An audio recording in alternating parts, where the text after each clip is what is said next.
Gym Victor ने अपनी कहानी का वो हिस्सा सुनाया जिसने मेरे रोंगटे खड़े कर दिए। वो बात करते हुए कांप रहा था जैसे वो वाकया अभी कल ही पेश आया हो। मैं इसकी ज़बानी सुनाता हूँ। विक्टर फ्रैंकेनस्टाइन की ज़बानी। जब मैंने स्विच ऑन किया तो पूरी लेबोरेटरी एक ज़बरदस्त सफ़ेद रोशनी में नहा गई। ऐसी रोशनी कि मैंने फ़ौरन आँखें बंद कर लीं। एक गरजदार धमाके की आवाज़ आई जैसे कोई देवहकल ताकत चारों तरफ फट गई हो। हवा में बिजली के छिलके की बू फैल गई, तेज़, मीठी सी और ख़तरनाक। फिर खामोशी। डरती हुई पलकों से मैंने आँखें खोलीं।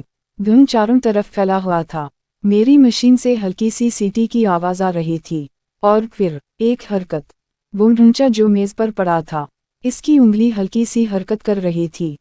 मेरा दिल एक लम्हे के लिए रुक सा गया, फिर तेज़ धड़कने लगा। मैं करीब गया। एक और हरकत, इस बार पूरा हाथ, फिर टांग, फिर सीने का उठना और गिरना। सांस लेने की हरकत। जिंदा, ये जिंदा है। मेरे होंठों से बेसाख्ता अल्फाज निकले। मैंने तेज़ कदम बढ़ाए और वो सफ़ेद कपड़ा मुकम्मल तौर पर हटा दिया जो अभी तक उसके जिस्म के कुछ हिस्सों पर पड़ा था। और फिर मैंने देखा। खुदा के लिए, मैंने किया तख्लीक कर दिया था। इसकी जल्द पीली और थोड़ी सी शफ़ाफ थी जिसके नीचे पट्टों और रगों का जाल साफ नजर आ रहा था। बाल घने तो थे लेकिन बेतरतीब जैसे जंगली घास। चेहरा, ए खुदाया इसका चेहरा। आँखें गहरी और बेरूह, पलकें बिल्कुल सफ़ेद, होंठ पतली सी काली लकीर की तरह जो कभी कभी हल्की सी हरकत करते। लेकिन सबसे खौफनाक बात थी इसका साइज़। मैंने सोचा था कि बड़ा ढांचा ज़्यादा मुअस्सिर होगा, लेकिन मैंने ये नहीं सोचा था कि ये इतना खैर इंसानी नज़र आएगा। वो आँखें खल गईं। वो पहले सीधी छत की तरफ देखीं, फिर आहिस्ता से, जैसे कोई नौज़ायदा बच्चा, उसने अपना सर मुड़ा और मुझे देखा। इसकी आँखों में कोई जज्बात नहीं थे, ना खुशी, ना गम, ना तशक्कुर, ना गुस्सा, सिर्फ एक गहरी, बेपायां खालीपन। मेरी सांसें रुक रही थीं। मैंने अपनी ही तख्लीक को देखा और पहला जज्बा जो मेरे अंदर उभरा वो था गिन। ये मेरा ख्वाब था, ये मेरी फतह थी। मैंने तो शैतान की मानिंद कुछ तख्लीक कर दिया था। वो अपना हाथ उठाने की कोशिश करने लगा। उंगलियां खलनी और बंद होने लगीं। फिर इसने अपनी दूसरी तरफ देखा और अचानक इसका जिस्म एक झटके से हरकत में आया। एक अजीब सी आवाज़ इसके गले से निकली, खरखराहट और गड़गड़ाहट का इम्तिजाज। वो बोलने की कोशिश कर रहा था। आ, उसने कहना चाहा। मैं पीछे हटा। मेरा दिल दीवार से टकराता महसूस हो रहा था। मेरा ज़हन चकरा रहा था। मैंने किया कर दिया, मैंने किया कर दिया। वो बैठने की कोशिश करने लगा। इसके अज़लात नई हरकत के साथ मुताक़त पैदा करने की कोशिश कर रहे थे। वो मेज़ पर बैठ गया, उसके पाँव ज़मीन को छूने लगे। और फिर वो मुस्कुराया। ये मुस्कुराहट थी या कोई और तशवीशनाक हरकत। होंठों के किनारे ऊपर को उठे, दांत नजर आए, वो भी बेतरतीब, कुछ टेढ़े कुछ सीधे। मैं और पीछे हटा। मेरी पीठ दीवार से लग गई। मैं इससे दूर भागना चाहता था लेकिन मेरे पाँव जमा हुए थे। वो उठ खड़ा हुआ। 8 फीट से ज्यादा लंबा, चौड़े कंधे, लंबे हाथ जो घुटनों तक पहुंच रहे थे।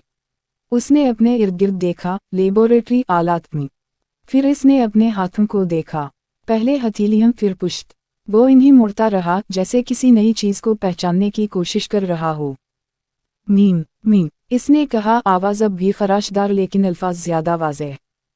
ये मेरे लिए आखिरी था। मैंने चीख मारना चाही लेकिन मेरा गिला बंद हो गया। मेरी आंखों के सामने अंधेरा छाने लगा। मैंने महसूस किया जैसे ज़मीन मेरे नीचे से खसक रही हो। आखिरी चीज़ें जो मैंने देखीं, वो मखलूक मेरी तरफ बढ़ रही थी, इसका हाथ मेरी तरफ बढ़ा। और फिर सब कुछ सियाह हो गया। मैंने ख्वाब देखे, अजीब वाओ गरीब, टुकड़े टुकड़े ख्वाब। मैं अपनी मुँह के साथ जिनीवा की झील के किनारे खड़ा था। वो मुस्कुरा रही थीं, लेकिन फिर अचानक उनका चेहरा बदल गया, वही मखलूक का चेहरा बन गया। मैंने चीखना चाहा लेकिन आवाज़ नहीं निकली। फिर एलिज़ाबेथ नज़र आई। वो सफ़ेद लिबास में थी, मेरी तरफ दौड़ती आ रही थी। लेकिन जब वो करीब आई तो इसका चेहरा भी बदल गया। वो रो रही थी लेकिन आंसू खून के थे। तुमने ये क्यों किया, विक्टर? इसने पूछा। तुमने हम सबको तबाह कर दिया। मैंने इनकार करना चाहा, मुंह से अल्फाज निकले, मैंने सिर्फ इल्म चाहा। तुमने शैतान को जन्म दिया है, मां की आवाज़ आई। और अब तुम्हें ही उसका खमियाजा भुगतना होगा। मैंने अपने आप को एक तारीक कमरे में पाया। सामने वही मखलूक खड़ी थी। इसने मुझसे कहा, तुम मेरा बाप हो, तुमने मुझे बनाया, अब मेरा फर्ज तुम्हारी खिदमत करना है। लेकिन इसकी आवाज़ में मोहब्बत नहीं थी, तना था, एक खौफनाक कड़वाहट भरा तना। मैंने आँखें खोलीं, मुझे अपने बिस्तर पर पड़ा पाया। मेरा सर दर्द से फटा जा रहा था। मैंने अपने इर्द गिर्द देखा, ये मेरा अपना कमरा था, यूनिवर्सिटी का हॉस्टल। शुक्र है तुम बेदार हो गए। ये आवाज़ थी हेनरी कलीरूल की। वो मेरे बिस्तर के पास बैठा था, इसके चेहरे पर फिक्र के आसार थे। विक्टर, तुम्हें क्या हो गया? तुम 4 दिन से बेहोश हो। 4 दिन? मेरी आवाज़ कमज़ोर और भराई हुई थी। एक मुलाजिम ने तुम्हें लेबोरेटरी के बाहर गिरे हुए पाया। तुम बुखार में थे, बुड़बड़ा रहे थे। ये जिंदा है। मैंने ये क्या कर दिया? तुम किसके बारे में बात कर रहे थे? मैंने अपने आप को संभाला। कुछ नहीं, बस एक बुरा ख्वाब। लेकिन हेनरी मेरी आंखों में देख रहा था। विक्टर, तुम डरे हुए हो। तुमने क्या देखा? मैंने इनकार किया। मैं किसी को भी नहीं बता सकता था। कौन मेरी बात पर यकीन करता? और अगर करता भी तो मैं एक मुजरिम ठहरता। हेनरी ने मुझे ज़बरदस्ती सूप पिलाया। तुम बहुत कमज़ोर हो गए हो। तुम्हारी हालत देखकर प्रोफेसर वालडमीन भी आए थे। इन्होंने कहा तुम बहुत ज़्यादा काम करते हो। वालडमीन? मैंने कहा, इन्होंने कुछ कहा, सिर्फ ये कि तुमने अपनी सेहत के साथ समझौता किया है। अगले हफ्ते हेनरी ने मेरी तीमारदारी की। मैं बतदरीज बेहतर होने लगा, लेकिन मेरे अंदर का खौफ कम ना हुआ। हर रात में उसी ख्वाब को देखता। हर दरवाजे की खटखटाहट पर मैं चौंक जाता, कहीं वो मखलूक आ गई हो। एक दिन मैंने हेनरी से पूछा, किया यहाँ कोई अजीब खबरें आई हैं? किसी अजीब मखलूक के बारे में? हेनरी ने हैरत से देखा। अजीब मखलूक नहीं, लेकिन एक अजीब वाक़या ज़रूर हुआ। एक कब्रिस्तान में कुछ कब्रें खोदी गई हैं। लोग कहते हैं कोई जिस्म चुराने वाला है।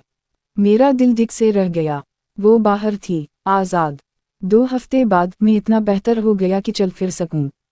हेनरी ने मुझे बाहर सैर कराने ले जाने का फैसला किया। तुम्हें ताज़ा हवा की ज़रूरत है, विक्टर।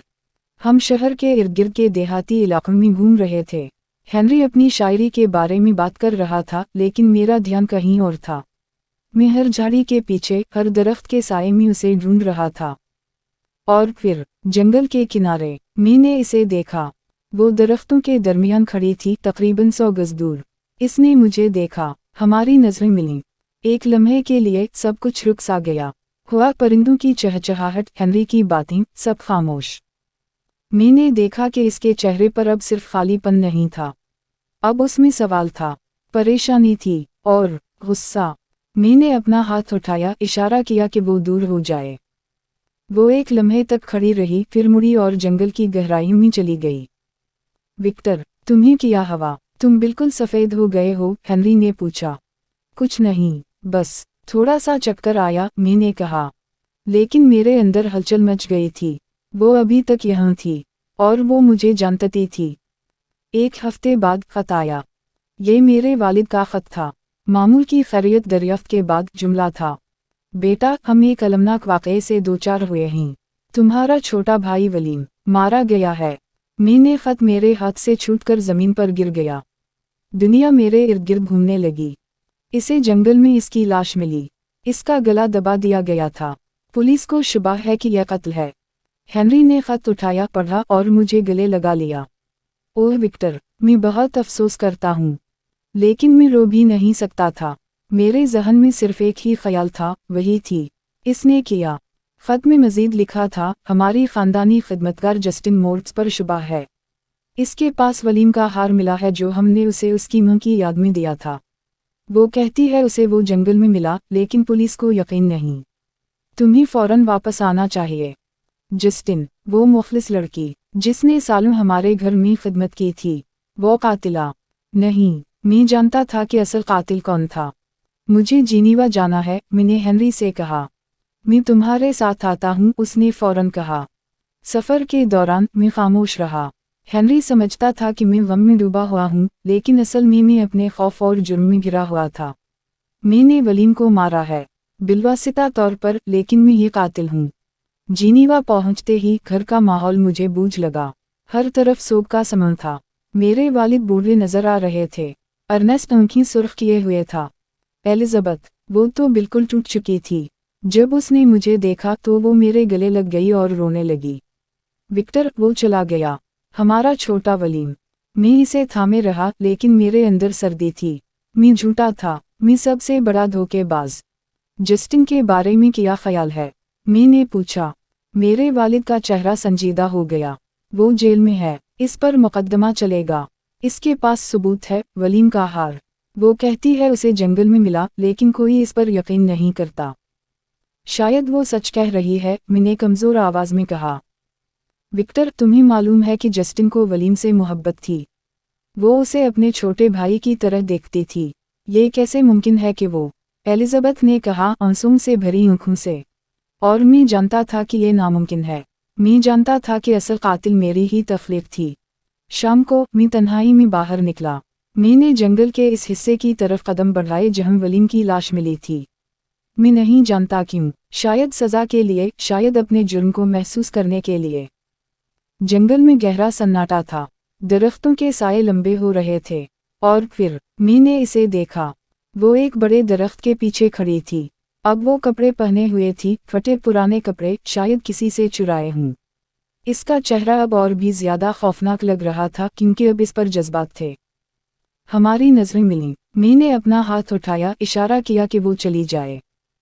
लेकिन वो चली नहीं। वो एक कदम आगे बढ़ी। मैंने पीछे हटना चाहा, लेकिन मेरे पांव जमा हुए थे। वो करीब आई, बहुत करीब। मैं इसकी सांसों की आवाज़ सुन सकता था। उसके जिस्म से एक अजीब सी बू आ रही थी, मिट्टी, पसीना और कुछ और। कुछ मीठा सा, गंदे पानी जैसा। इसने अपना हाथ उठाया। मैंने सोचा वो मुझे मारेगी, लेकिन उसने सिर्फ उंगली से अपने दिल की तरफ इशारा किया, फिर जंगल की तरफ, फिर दोबारा अपने दिल की तरफ। फिर वो बोली। आवाज़ अब भी खराशदार थी, लेकिन अल्फाज वाज़ेह थे। तन्हा, मैं तन्हा। मैंने कोई जवाब ना दिया। मैं सिर्फ इसे घूरता रहा। इसने अपना हाथ नीचे किया। फिर वो मुड़ी और जंगल की गहराई में चली गई। मैं वहीं खड़ा रहा, कांपता हुआ। उसकी आवाज़ मेरे कानों में गूंज रही थी, तन्हा। लेकिन मेरे ज़हन में सिर्फ एक ही बात थी, उसने वलीम को मारा। और मैं जानता हूँ, और मैं खामोश हूँ। घर वापस आते हुए मैंने फैसला कर लिया था, मैं कुछ नहीं कहूँगा। कौन मेरी बात मानेगा? और अगर मान भी ले तो मैं अपने ख़ानदान को दोहरी रसोई से बचाने के लिए खामोश रहूँगा। एक बेटे का कत्ल और दूसरे बेटे का जुनून। अगले दिन मुकदमे की कार्रवाई शुरू हुई। जस्टिन मोर्ट्स अदालत में पेश हुई। वो डरी हुई थी, आंखें सुर्ख, जिस्म कांप रहा था। मैंने इसे नहीं मारा, इसने रोते हुए कहा। मुझे वो हार जंगल में मिला। मैं वलीम को ढूंढ रही थी, लेकिन सबूत इसके खिलाफ थे। हार इसके पास था। इसके कपड़ों पर खून के धब्बे थे। अदालत ने फैसला सुनाया, मुजरिम, सज़ा फांसी। मेरे वालिद ने एहतजाज किया। एलिजाबेथ रो पड़ी, लेकिन मैं खामोश रहा। मैंने देखा कि जस्टिन को गिरफ्तार करके ले जाया जा रहा है। इसने मुझे देखा। इसकी आंखों में सवाल था, तुम जानते हो मैं बेकसूर हूँ। तुम क्यों खामोश हो? मैंने नज़र चरा ली। इस रात मैंने नींद नहीं आई। मैं अपने कमरे की खिड़की से बाहर देखता रहा। चांदनी रात थी, और दूर पहाड़ों की तरफ मुझे एक तारीक साया नजर आया जो चलता हुआ दूर जा रहा था। वो वही थी, मेरी तख्लीक, मेरी तबाही। और जस्टिन, वो बेकसूर थी, और मैंने उसे मरने दिया। विक्टर ने कहानी यहाँ ख़त्म की। वो रोने लगा, ऐसे रोना जो अंदर से टूटे हुए इंसान का रोना होता है। वाल्टून ने अपने ख़त में लिखा, मार्गरेट, मैंने कभी किसी इंसान को इस तरह रोते नहीं देखा।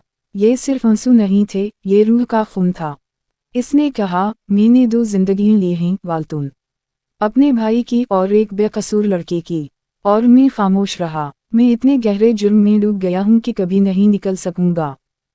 मैंने इससे पूछा, तुम्हारी मखलूक, क्या वो वाकई तुम्हारे भाई के कातिल थी? इसने सर हिलाया, आंखें बंद करके। मुझे यकीन है, और मैं जानता हूं कि वो अभी भी है। वो मुझे ढूंढ रही है। मुझे इसका यकीन है। रात हो चुकी है, बाहर बर्फानी तूफान उठ रहा है। मला खौफजदा हैं, और मैं सोच रहा हूँ, क्या वो मखलूक जो हमने देखी थी, क्या वो वाकई वही है? और अगर है तो क्या वो हमारे जहाज तक पहुँच जाएगी? खुदा हम पर रहम करे। इख्तिताम, विक्टर जिनीवा वापस आ गया है, लेकिन इसके साथ उसका जुर्म भी आया है। اس نے اپنی خاموشی سے ایک بے قصور لڑکی کو موت کے گھاٹ اتار دیا۔ جسٹن مورٹز پھانسی کے انتظار میں ہے اور وکٹر اپنے اندرونی عذاب میں جل رہا ہے۔ مخلوق اب بھی آزاد ہے اور وکٹر جانتا ہے کہ وہ اسے ڈھونڈ رہی ہے۔ کیا جسٹن کو بچانے کا کوئی طریقہ ہے؟ کیا وکٹر اپنے جرم کا اعتراف کرے گا؟ اور مخلوق اگلا کیا قدم اٹھائے گی؟ اگلی قسط میں وکٹر جسٹن کے مقدمے اور پھانسی کے عذاب سے گزرتا ہے۔ شدید احساس جرم کے تحت وہ پہاڑوں کی طرف نکل جاتا ہے جہاں اس کی براہ راست ملاقات اپنی تخلیق سے ہوتی ہے، اور پہلی بار مخلوق بولتی ہے، حیرت انگیز فصاحت کے ساتھ، اور اپنی کہانی سنانے کا مطالبہ کرتی ہے۔